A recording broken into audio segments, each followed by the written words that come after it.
Boa tarde, eu sou o Gustavo e eu vou apresentar o projeto de análise de previsão de dados em voos referente à fase 3 da Postec.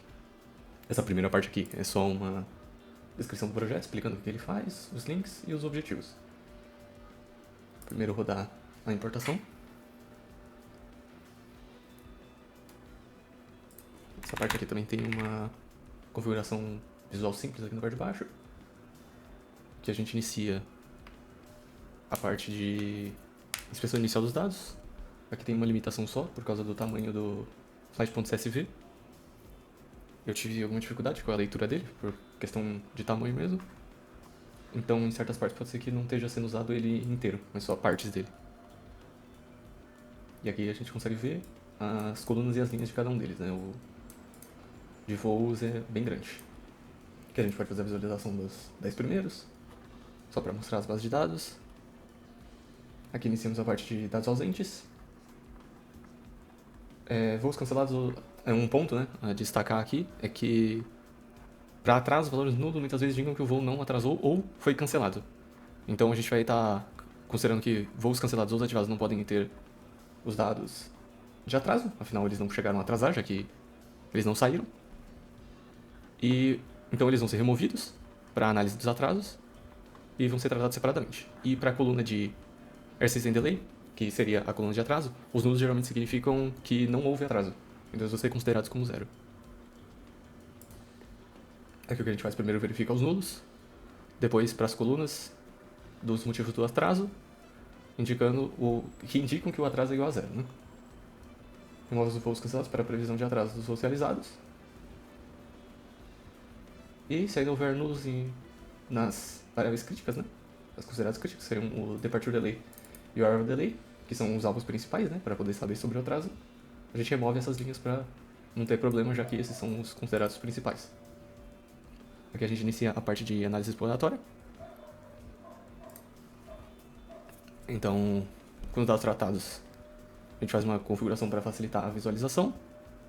Aqui a gente tem as estatísticas referentes aos atrasos de partida.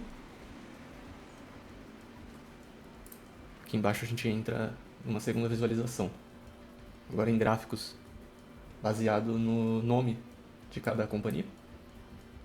Deixa eu só melhorar aqui, né? Aqui a gente tem atrasos médios de partidas por companhia aérea, o minutos médios dos atrasos, e aqui as companhias em questão. A segunda visualização é o histograma dos atrasos. Um limite de 200 minutos para visualizar melhor o corpo.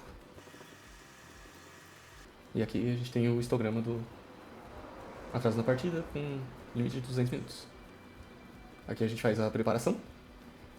A variável alvo vai ter o atraso maior do que 15 minutos. Isso é referente a um valor padrão na indústria de voos, onde voos com 15 minutos de atraso são considerados voos atrasados, né?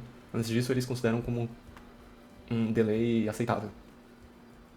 Aqui a gente pode ver a distribuição dos valores. Então, 82% dos voos seriam considerados atrasos, né? Já que eles são menores do que 15 minutos. Enquanto 17% já é considerado atraso. E aqui a parte de seleção de feeders. Tive um probleminha aqui, esqueci de rodar a célula de cima, acabou interferindo na célula de baixo. Essa célula que ela fica responsável por...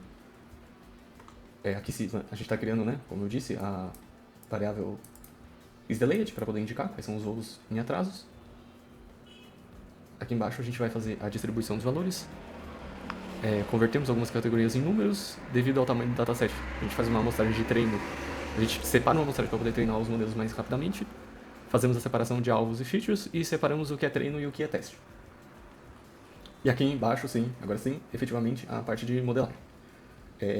Usei 3 modelos aqui, um de regressão logística, random forest e o XGBoost. O regressão logística ele é mais simples, então ele é usado como baseline.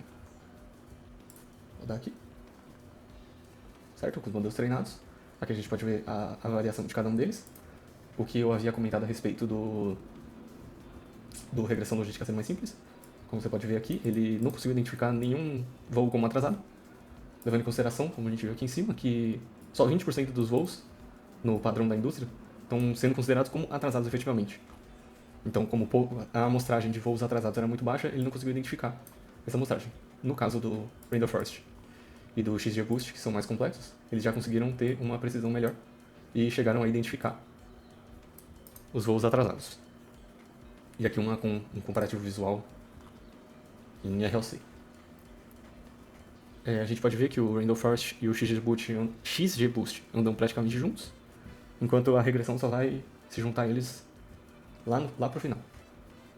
Aqui a gente tem a justificativa da escolha, que eu comentei sobre a regressão ser mais simples, o XGBoost ser mais avançado, então a gente pode fazer uma comparação da forma como eles trabalham entre si.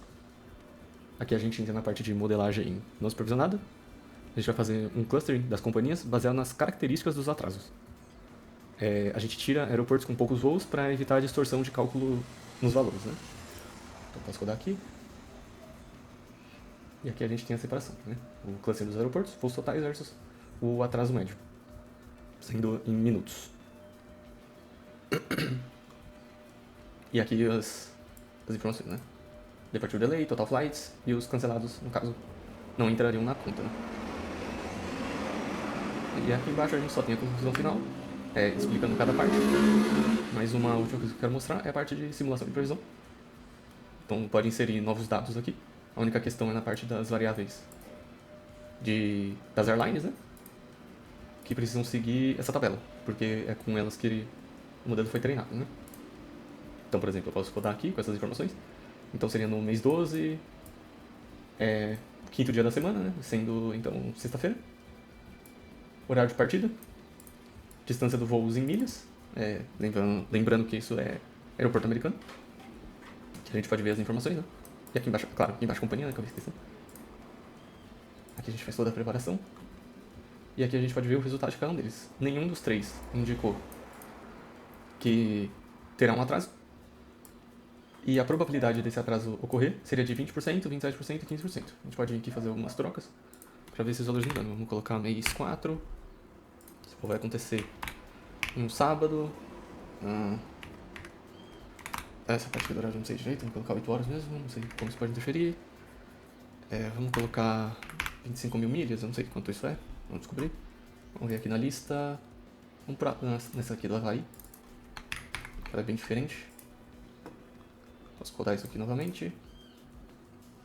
Rodando aqui. A gente tem novas informações. Agora a regressão logística. Eu usei especificamente esse do Havaí, porque a gente pode ver que ele tem um valor menor das informações aqui em cima, a Havaí Airline. As informações de atraso deles são bem menores.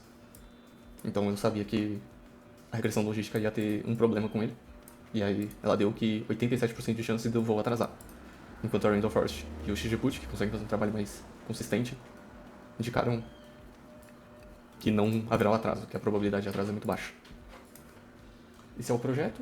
Caso precisem ver mais alguma coisa, no GitHub também tem aqui as mesmas informações, aqui já estão em tudo rodado para poder ver. A única questão é a parte de simulação de previsão, que essa é fixa.